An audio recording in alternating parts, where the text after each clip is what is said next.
My name is Samuel Momodu, or Big Sam, and I'm just here to basically talk about how I got interested in learning and liking Phyllis Hyman.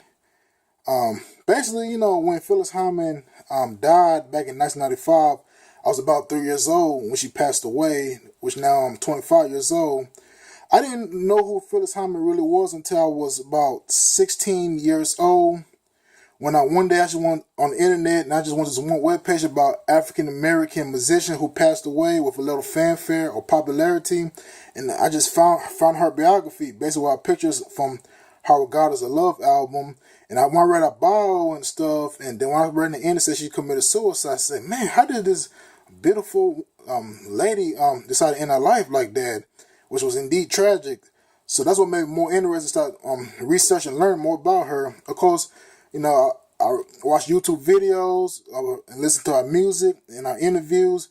And of course, I learned a little bit more about her because of that Unswung episode that came on TV One back in 2008, which got me more interested about Phyllis. But it was not, I didn't know too much about Phyllis' personal life until I read Jason A. Michael biography book about her life, Strength of a Woman, the Phyllis Hyman stories, which really gave me more in depth learning about her and our person like that. A lot of things that was in that book he wrote was pretty like wow, blew my mind to myself, including our suicide and stuff and all what happened. It was a really good book. But really though, I'm not gonna here to take all your time to talk about her biography of life. I'm gonna get right down to it about her suicide on the reason why she decided to end her life on June 30th, 1995. No doubt reading the Strength of the Woman book, the Phyllis Hyman story, no doubt gave me mostly closure on why she decided to end her life, But in my mind, I still always felt if there was a solution and prevent and what happened and what she did and to end her life, that shouldn't happen. But just to know that she attempted suicide twice before, which was unsuccessful until she really was successful doing it for the third time.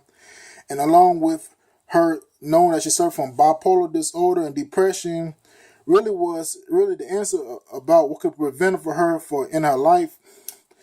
It's really hard to say, to tell you the truth. To be honest, in my opinion, I think she was really determined in her life, one way or another, though. She just got to an ending point of basically no return. Now, I will say this, I will say this instead. Let's ask ourselves, what if she survived a third attempt of suicide in her life on June 30th, 1995, and she'll ever survive that to live on?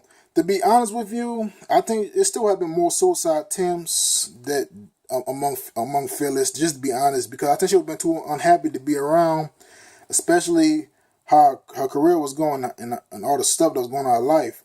Just look at her career though. Even if she were alive today, and some of y'all might disagree with me, I don't think she'll still have been really popular and really relevant or basically on top like she's supposed to be. Even today, when I think of all the other artists around her like Angela Bofield and Mickey Howard, and see like what a lot of their careers are today are not really nowhere though. You don't really hear too much about them. They kind of fell off, So I think if Phyllis was still around today, I think she would still be be where they're at right now. She wouldn't be too relevant and stuff. Just to be brutally honest, even the album that came out after she passed away, the Refuse to Be Lonely album, and that came out a couple months after she died, wasn't really a big seller. And I think even if she was alive, it still was not being a big hit or be a big seller, meaning it was selling in the millions and stuff.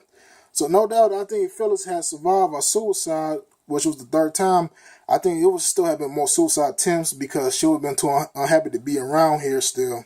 And especially, like I said, how her career was going and stuff.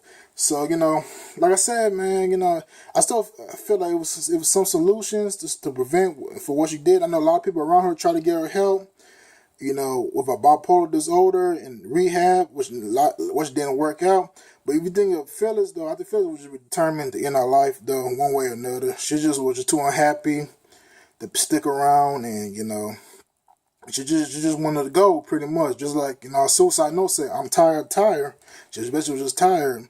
Just like on the phone call she made to among her family friends, talking about she was just planning to go. She just was determined. So I don't think it would be a tough answer to say what could have prevented that. But yeah, that's what basically my thought about her suicide and all. But you know, it just still tragic, man. For what she did, and yeah, it just sad. She was a talented singer in person, and it just like it just seems like most of the talented people can be some of the most tortured souls. But what I can learn too is that a lot of these musicians, people are human beings too, and they got issues like the rest of us and all. But basically though, that's really basically my thought about Phyllis Hyman and about a suicide and all. So just leave a comment on my video if you had an opinion and what I'm saying, if you agree with me or disagree with me or whatever. But that's basically the video I want to make about what made me interested about Phyllis Hyman. Also too though, I wrote an entry level page on her this website called blackpast.org that I can check out under my name, Samuel Momodu. A little biography and stuff, about her. But that's what basically the video I want to make about, But like I said, just comment on it and just if I got something to say about what I say, if you, like I say, you disagree with this or don't agree with me or whatever. But that's all I got to say, Peace out.